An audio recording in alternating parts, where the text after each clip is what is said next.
Hotel Transylvania is a massive series, and I actually kind of like it. It's cute, and although it has some insanely cringe moments at times, I find a lot of the story from the first three to be really charming and wholesome. The second one is my personal favorite, which a lot of people don't say, but you know, whatever. And now there's a new movie. There's a fourth, and it's first off, it's not good, but also the entire release around it is just terrible. Hotel Transylvania 4 Transylvania released on January 14th, 2022, and that's probably a shock to you. This movie has had the utmost worst release schedule, just being tossed around like a little hot potato. Sony is the original owners and animators of this series. That's known to all. Originally, this movie was announced for summer 2021 by Sony when the first trailer dropped, but then it was scrapped due to rising cases in the pandemic, and then it was set for October 1st to stream by Amazon. So this was going to drop in October on October 1st. Now, just know Amazon bought the streaming rights for $100 million.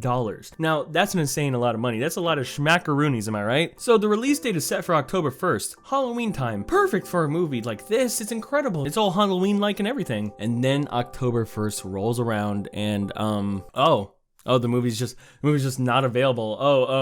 That's a little weird. Yeah, it turns out Amazon did not even get the movie released to them to stream on their planned date. How messed up is that? Imagine paying $100 million for basically a handshake, a promise, and a pat on the back. That's pretty much all Amazon got. I think that's just honestly so funny and sad. Now, then the date changed. It changed to December, but then the same thing happened. It just didn't come out. So just like, what is going on with this movie? When is it gonna come out? When can people actually watch it? And then out of nowhere, January 14th. Oh, the movie's actually coming out on January 14th. This is it. This is the final release date. And guess what? It did. It actually came out. Oh my god. Let's give it for Amazon for actually releasing a movie. Am I right? Oh, by the way, the director who also directed all of the first three. Oh, he didn't direct this one. Gendy, who directed all the first three. No. He's just producing and kind of writing it. You know, he made Samurai Jack and Primal and honestly made these movies the best they could be, because even though they had cringe, they had some style, and that is undeniable. But he's not here either. Not for the final movie, but you know, whatever. Oh, and also,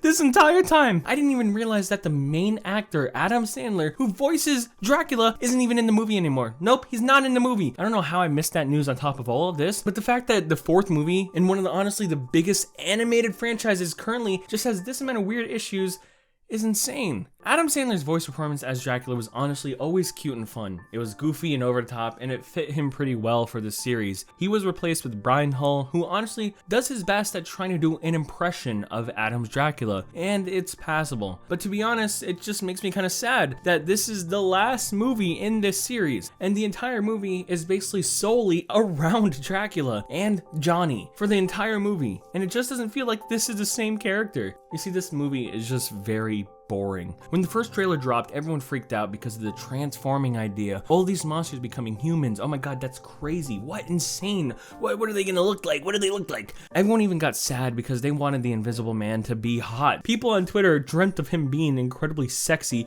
even though he's voiced by David Spade. I'm sorry, David Spade. It does not knock to you, but anyways, and then everyone got mad when they made him not sexy. But Frankenstein is sexy, at least. Hot dog, look at him. But this entire transformation thing, the Transformania, is lame. It's honestly really lame. The movie follows Dracula wanting to retire and give the hotel to his daughter and Johnny, but Dracula still is scared to do that because of Johnny being a human, even though the last three movies essentially had him accepting the fact that he's human over and over again. It's been the same story each time pretty much, and he's already accepted him. Like in the third movie, there was just no drama between them. But anyways, here's a whole movie just on that, just on focusing on that on the last movie. Interesting. But like, why do you care? This isn't the same Dracula. It's a different actor who hasn't been voicing him since the beginning, so it doesn't feel as connected. He doesn't feel as connected to the character, and you can kind of just tell that. And this movie is an entire just road trip adventure movie. Oh, my favorites. I don't know what it is with the fourth movies having to be this adventure road trip. Why? What kind of curse is that? And they're always the weakest. They are always the worst. But anyways, Dracula becomes human and Johnny becomes a monster, and they have to hunt for a crystal to fix that and revert them back to normal. While also all of their friends are humans too, who you barely see in the movie. Yeah, the Transylvania is more or less just a transformation for the main two. You see the others transform, but they're in the movie for like 10 minutes. The whole movie. You see them at the beginning, you see them when the transformation scene happens, and then you see them at the end of the movie. The movie just simply doesn't have anything interesting to do with them, and they're not even in the movie. This movie is just dragged out immensely. The entire intro before the big Transylvania goes on for nearly 35 minutes, and it's just, ugh. The entire movie is just a boring slog, and it's sad. It's a final movie that doesn't feel like one. It's a finale without the original people to make it feel like one. It just feels like a lame side movie that's very, very expensive. The story of Drac and Johnny together doesn't feel special because you already got it in a genuinely better way. Also, I just want to talk about how the animation in a lot of scenes is weird and honestly bad. The lighting in a lot of scenes is not good for a fourth incredibly expensive movie. Overall, this is just a sad way to end this series. I rather look at the third as an actual ending. I mean, this movie doesn't even have an ending, by the way. Like, you know how the whole story is about giving the hotel to Johnny and Mavis. Yeah, oh no, that happens in the end credits. That just happens in the credits. The entire ending is credits. It's a credit sequence. That's it. It's so sad. It's so lame and so disappointing. The thing you kind of wait for the entire movie to happen, the thing you wait for at the end of the movie, happens in the credits. That just sucks so hard. This is just a sad movie. It's just a sad case. Honestly, maybe this movie just should have never came out. Maybe the release date always should have gotten pushed back because